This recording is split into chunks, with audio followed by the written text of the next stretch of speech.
background voices are AI generated. We hope you enjoy the video. Hey, ladies and gentlemen, we got an awesome two-night event to talk about, and it's WrestleMania 40. WWE has changed since Triple H took over.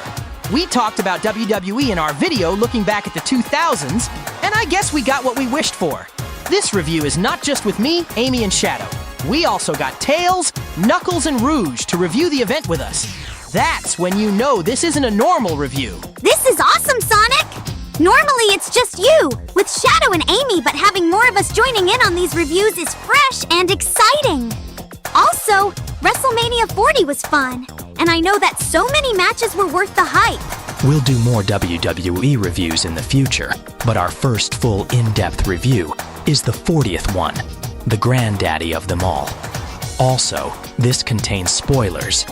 If you haven't watched the event, I'd suggest you watch on Peacock if you live in America, and if you live outside America, I guess you still have the WWE Network, or just watch highlight clips on YouTube. Let's start the review with a few nitpicks coming from me. I thought the set stage looked bland and generic compared to the previous year's event where it looked dazzling and so lovely like the Hollywood dream. But this event's stage design was just lazy and green. As for the first match, it was Rhea Ripley versus Becky Lynch for the Women's World Championship. We all love Becky and Ripley, but we all had to root for Ripley more since she's a badass. The Pink Hedgehog's right. We love Mommy, and she retained the title. The next match of night one was a 6-team ladder match for the tag team titles. And guess what? They finally separated the Raw and SmackDown Tag Team Championships. It was full of surprises and some silly moments from R-Truth.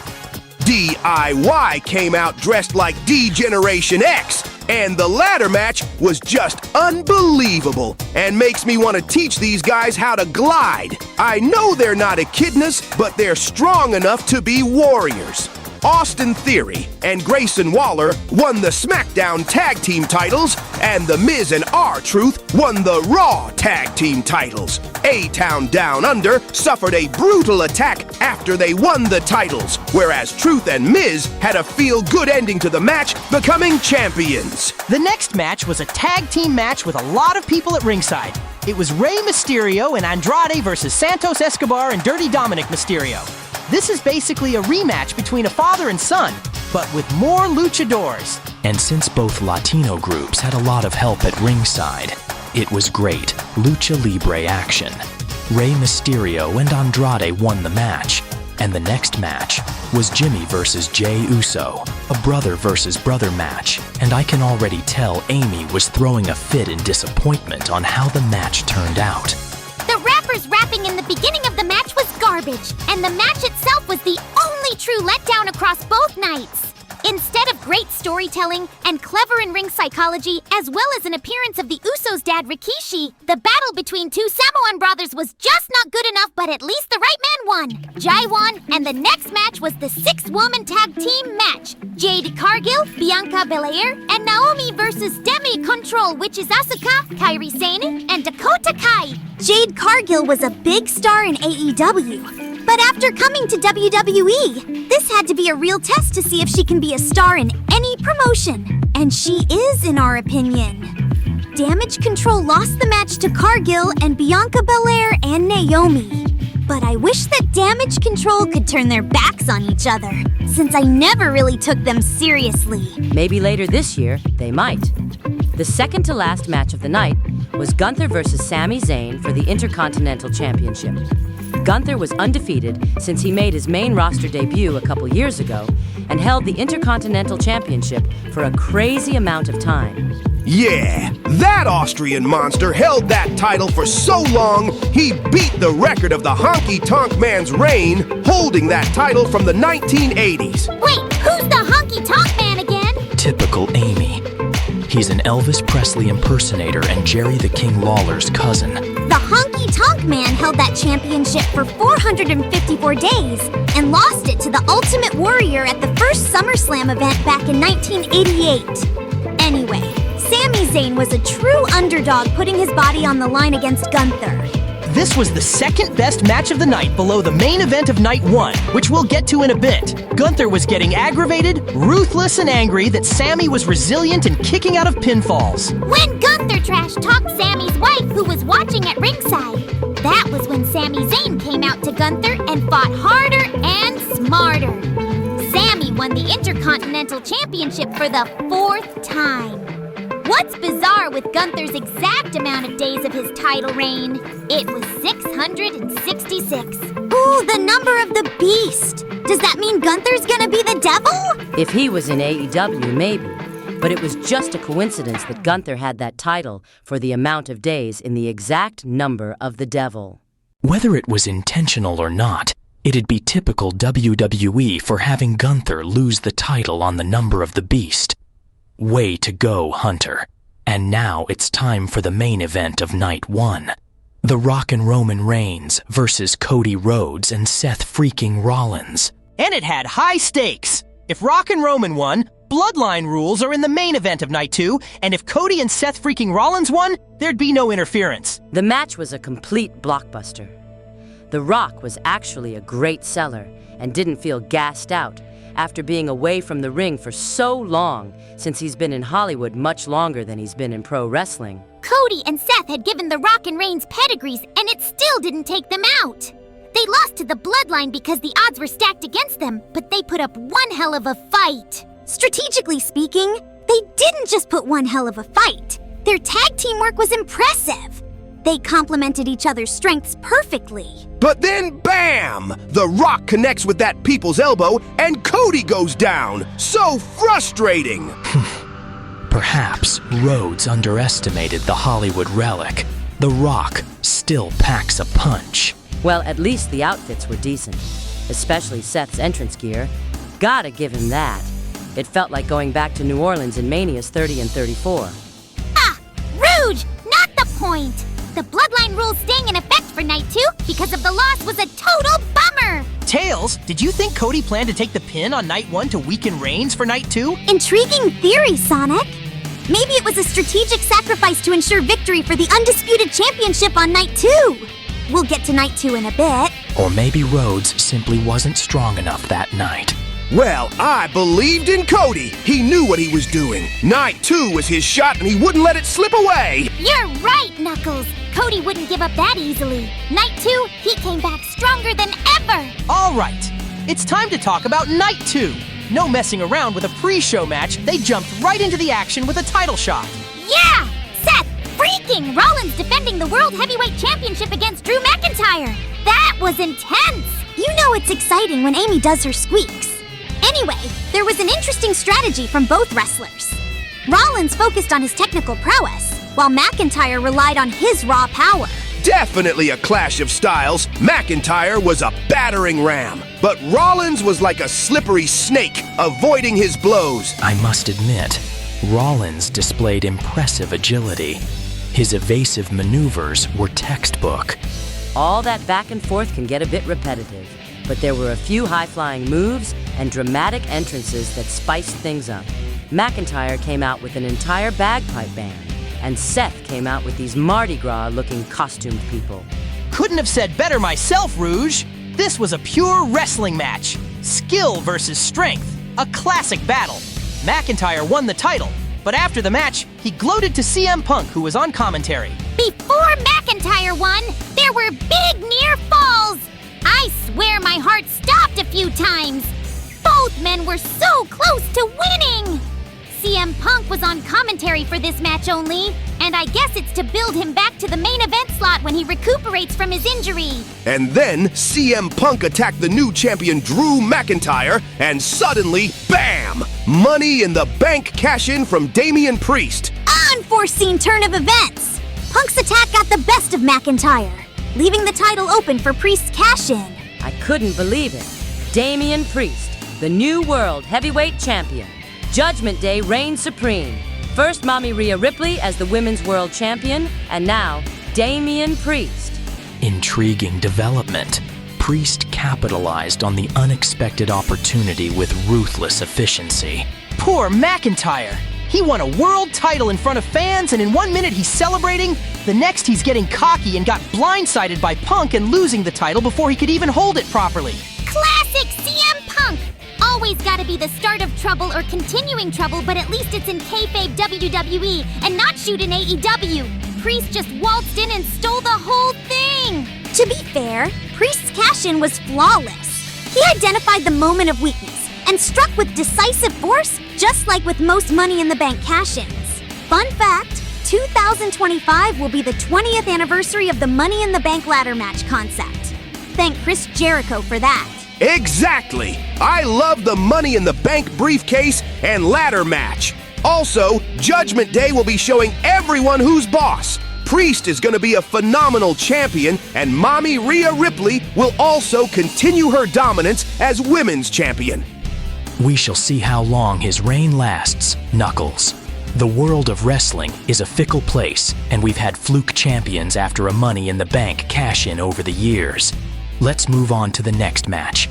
The Philadelphia Street Fight of Bobby Lashley and the Street Profits versus the Final Testament, which is the team of Karrion Kross and Authors of Pain, or AOP for short. The Philadelphia Street Fight was awesome, and there were 2 surprise guests in that match. Rapping legend Snoop Dogg was on commentary for the match, and one half of the Dudley Boys, Bubba Ray Dudley, was the referee.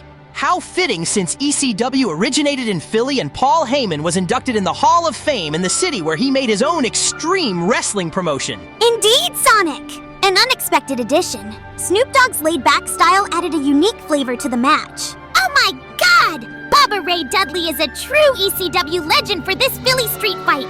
This is pure nostalgia! If only his brother Devon was in the match too. I would love to be put through a table like the other girls back in the day. I better start using tables to attack robots, maybe. Bubba Ray's presence escalated the chaos further, and the Street Profits even did the waz-up spot that the Dudleys used to do. The brawl was a fascinating display of chaos and improvisation. It will be interesting to see how the wrestlers adapt to the changing circumstances with the Triple H era is in full swing. And Bobby Lashley and the Street Profits won the match, and it was satisfying seeing the Final Testament finally getting their comeuppance after attacking them for months. The next match was AJ Styles versus LA Knight. We had a lot of trouble on who to root for. We loved both AJ Styles and LA Knight. The match itself was amazing, like with all the other matches so far. Sonic and I were holding hands throughout the match, and once LA Knight won, I knew this event was his homecoming. This was probably the only match where I was impartial. I didn't care who won.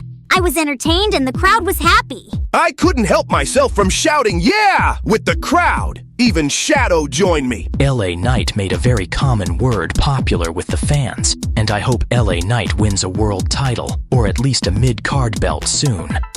Yeah, indeed. As for AJ Styles, he can make anyone look good. Now let's move on to the next match, the triple threat match between Logan Paul, Kevin Owens, and Randy Orton for the United States Championship. As much as we all hate Logan Paul as a person, we have to admit that he was a real trooper as a wrestler and a boxer. He's just so talented, yet such a jerk. We basically got a love-hate relationship with the Paul brothers. As for the triple threat itself, we thought either Kevin Owens or Randy Orton would win, but no. Of course, since it's a Logan Paul match, he had to bring a Prime Drink mascot costume again. I swear I am sick of seeing those energy drinks and hydration beverages in WWE. Precisely. Logan Paul bringing his blatant product placement in WWE is becoming tiresome. As someone along with other knuckleheads who love energy drinks, even I'm getting annoyed seeing Prime in my pro wrestling. Heck, the logo is plastered in the ring, for Pete's sake. Kevin Owens and Randy Orton had a brief alliance.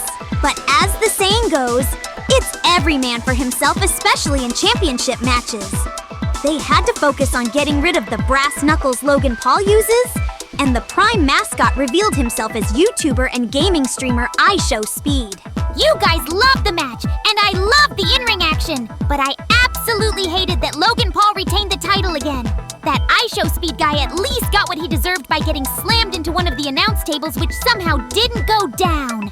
What a coincidence that iShow Speed is wearing a blue costume, like he's trying to be like my Sonic. Sorry to sound like an old lady, but who the hell is iShow Speed? I thought it'd be another wrestler, not one of Logan Paul's fellow streamer friends that none of us have ever heard of. Someone's got their panties in a wad. We had to do our research on who iShow Speed was, and we're not really much into streaming. Hell, we've been away from watching other big YouTubers, and that we've been irrelevant since the current/meta era Sonic crew took over in our games, but I'm sure at some point, at either the next Saudi Arabia show or at SummerSlam, Logan Paul could finally lose the United States Championship to another wrestler. The second to last match was Io Sky versus Bayley for the Women's Championship. An intriguing dynamic. Like I said earlier, Damage Control weren't really a threat in my book. In fact, they were finally interesting once Bayley was being held back by her own group and an internal friction was simmering for a couple months. That's right, Tails. Once Asuka and Kairi Sane joined the group and became the women's tag team champions, it's solidifying Damage Control's dominance. However, their success waned with Bayley's leadership being questioned, creating the rift, and Bayley winning the Royal Rumble added fuel to the fire. It was heart-wrenching. They were such a great team. Then they were tearing each other apart. Bayley was a fun-loving babyface long before she was in Damage Control. She was a hugging JoJo Siwa-looking girl, and by late 2019, she cut her hair and turned heel. She stuck with Sasha Banks, went solo, and eventually joined with 3 Japanese women and an NXT call-up Dakota Kai to form Damage Control. And that's where we see Bayley become the champion again, and it wasn't easy. Io Sky had to dodge a rose plant and used several moonsaults, but Bayley used her knees and hit the rose plant, and that's all she wrote. Bayley is now a 4-time women's champion, 5 if you count NXT. Like Tails said, I hope Damage Control disband and feud with each other now that Bayley's the champion. I remember when Bayley was the SmackDown Women's Champion when the COVID-19 pandemic happened. She was funny yet dominant. Let's hope she stay a tweener or an anti-hero, as I didn't like her hugging gimmick. I second that, and I think you gotta clear your throat, Knuckles. Now, it's time for the main event of Night 2, the long-awaited rematch of Roman Reigns versus Cody Rhodes for the undisputed WWE Universal Championship. To recap, Cody Rhodes returned to WWE in 2022 and wanted to win the big one so he can finish his story.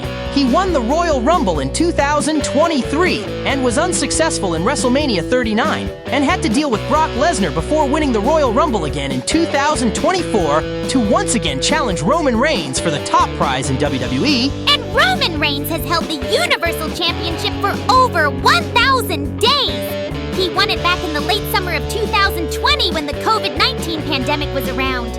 You thought Gunther as Intercontinental title reign was long. This one was 1,316 days.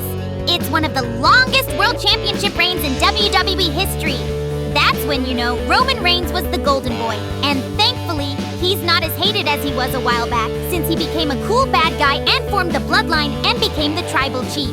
Despite being the world champion for 1,316 days, Roman Reigns became a part-timer, the very thing he was against when Brock Lesnar was champion in 2017 and 2018. If Roman stayed full-time, I'd be even more impressed. But no, he was not only a part-timer, but had constant help from the Usos and Solo Sikoa, his real-life family, and team members of the Bloodline. If Roman Reigns was full-time and fought clean without outside interference, I'd be so much more amazed with his lengthy reign as the Universal Champion. Don't get us wrong, he was dominant and fought major stars like John Cena, Goldberg, Drew McIntyre, and even departing stars who went to AEW like Edge and Daniel Bryan. Meanwhile, Cody Rhodes left AEW after dealing with horrible booking decisions, and the fan base turning against him. Going back to WWE was a moment of change in all of the wrestling industry. Hell, Cody even got an injury before his Hell in a Cell match against Seth Rollins back in 2022. It took over 3.5 years for someone to finally slay the tribal chief. The match was beyond epic! Cody and Roman gave it their all, and at first, Solo Sikoa and Jimmy Uso tried to interfere, but then Jey Uso and John Cena each showed up to even the odds. But after John Cena arrived, The Rock attacked his former rival Cena, and then a Phenom showed up. That's right. The Dead Man, The Undertaker chokeslammed The Rock, and they both disappeared in typical fashion when the lights went out. And also, we forgot to mention Seth Rollins showed up, dressed like he was in the Shield again, since Rollins and Roman Reigns made their main roster debut as part of the Shield. Gotta love that long-term storytelling and continuity. Roman Reigns tried to hit Cody with a steel chair, but instead hit Seth, freaking Rollins with the chair, as revenge for what Seth did 10 years ago when the Shield broke up in the summer of 2014. Reigns attempted to spear Rhodes, but Rhodes countered the move and hit 3 successful crossroads, and finally pinned Reigns to end his 316-day reign as the Universal Champion, which was the 4th longest World Championship reign in WWE history. I immediately screamed happily and hugged and kissed Sonic when it happened. After the match, Rhodes celebrated with many main roster stars and WWE legends, as well as his family. If only there was confetti. If there's one word I got to say about Cody Rhodes finally finishing his story, it's cathartic. The 3.5-year reign of the Tribal Chief ended with the American Nightmare winning the one championship his late father Dusty Rhodes never won. Was heartwarming and really satisfying. That's right, he did it! The story is finished and Cody Rhodes is the undisputed champion. He finally did it, and I still can't believe it. I bet indie wrestlers and AEW stars who might leave would consider joining WWE, and maybe former WWE stars can come back. Chris Jericho, anyone? Homie, my darling. I still feel like crying tears of joy when I see an underdog win the big one. It was a historic victory! Cody defied the odds and dethroned the seemingly invincible Roman Reigns? And how fitting that history repeats itself as in previous decades. Bret Hart, the erased Chris Benoit and Daniel Bryan all won the championship, and all had big victories with all the emotion, passion, and glory. If the championship was in a triple threat match, or if Cody made Reigns tap out in a submission move, that'd be even more impactful in our eyes. And much like in WrestleMania, 10, 20, and 30, Cody was a smaller technical wrestler who overcame a monster. An unexpected outcome, but a well-deserved victory. Cody's determination and skill were undeniable, just like Bret Hart and Daniel Bryan. If it wasn't for the tragedy in 2007, we'd add Chris Benoit to the list, but we all know what happened. We'll talk about the Rabid Wolverine some other time. What was missing in the celebration was confetti. WrestleMania 40 was an awesome event, and I'm so looking forward for the rest of the new era, the Triple H era in WWE. Since the whole sports entertainment moniker is dead, WWE is actually open to calling itself pro wrestling again, especially because a certain old man with grapefruits was gone thanks to many scandals coming back to bite him in the ass. I guess that old man with the grapefruits is Vince McMahon. We mentioned him in our 2000s video, and I think he's gone for real because of the Janelle Grant lawsuit. And that's one thing that's too gross and vulgar to talk about. That perverted devil got what he deserves. Anyway, how about we have a drink? I'm think about a code red, but knowing the rest of you, it's something else. Baja Blast all the way. Can't beat that tropical flavor after all that wrestling action. Salute to a fantastic WrestleMania, and to Cody, the new undisputed champion, and for finishing the story. Salute! May his reign be filled with exciting matches and memorable moments. Salute! The Triple H era is getting better already, and I hope we get bigger and brighter surprises. What are you thinking about, Shadow? I'm thinking that one must acknowledge a well-earned victory. Here's to Cody Rhodes, the new champion. You know, despite the whole Prime thing, WrestleMania 40 was pretty awesome. I agree. The good definitely outweighed the bad. And hey, at least we don't have to see any more Prime mascots, but I'm pretty sure the Prime ads and product placement isn't going away anytime soon. The focus should remain on the athletes and their stories. That's what truly captures the spirit of wrestling. All right, enough talking. Let's have some more Baja Blast and relive all the best moments. That should wrap us the review, ladies and gentlemen. This review was way longer than we thought. And we got more wrestling videos and other content on the way. Knuckles is joining the other Knuckles to review the Paramount miniseries at the end of the month, and Adventure-era Sonic. And Amy will have their gender reveal party too. We're getting as many videos done for you, and things are about to get bigger, just like in WWE. Be sure to like, comment, subscribe, and share. Remember to click on the bell so you cannot miss new videos. And spread the word, edgelords. And stick around and stay tuned for more new videos. If you want to see a much shorter spoiler-free reviews, check it out on TikTok and follow us now, whose turn it is to say it. I haven't said it yet since I'm not in many videos so far. Peace out and rock on!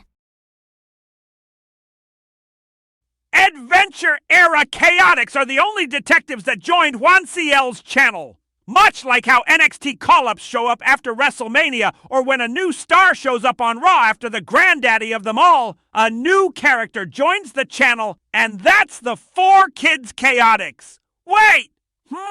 What's all that racket next door? Sounds like a party! Picking up celebratory chatter, Vector. Mentions of champions, wrestling, and Baja Blast. Ooh, wrestling? Sounds like fun! Can we join the party, Vector? Can we? Hold your stingers, Charmy. Sounds like they're having a private shindig. But wrestling, eh? Now that sparks an idea! Indeed. Unlike the Chaotix from the tail end of the Adventure era, us 4Kids Team Chaotix specialize in uncovering the truth, even in the realm of entertainment. Retrospective wrestling reviews, a fascinating prospect. Retro wrestling? Like old school stuff? With giant mustaches and body slams? Bingo, Charmy. We can delve into the archives, analyze legendary matches, and expose the interesting hidden stories behind the superstars. We can utilize my surveillance skills to dissect in-ring strategies, and Vector's experience with hectic situations can provide a unique perspective. Exactly! And who better to bring the snarky commentary than yours truly? We'll be the ultimate wrestling review crew, Team Chaotix from the 4Kids era of Sonic. I got a new name for our videos. Team Chaotix Wrestling Review. Team Chaotix Wrestling Review. This is gonna be the best. Beat that, Adventure era Chaotix. Hold on there, Charmy. Let's not get ahead of ourselves. We need to gather resources, establish a platform. Details, SBO! Details! The point is, this has potential! Imagine us reviewing the classics from the 80s and 90s. Hulk Hogan, Macho Man, Randy Savage, Bret Hart, The Undertaker, Stone Cold Steve Austin. Can we review The Rock too? I love The Rock and his movies. Sure, why not, Charmy? Hey, SBO, how about we start with some pay-per-view surprises? Catch Sonic and his crew off guard with a good old-fashioned Team Chaotix review bomb. Knowing Sonic and his alternate counterparts, he'd probably welcome the competition. Very well, Vector, but let's do this right. Team Chaotix, assemble. Well, now that we teased the fans of our cool debut, let me say it now that the video's over for real this time. Peace out and rock on!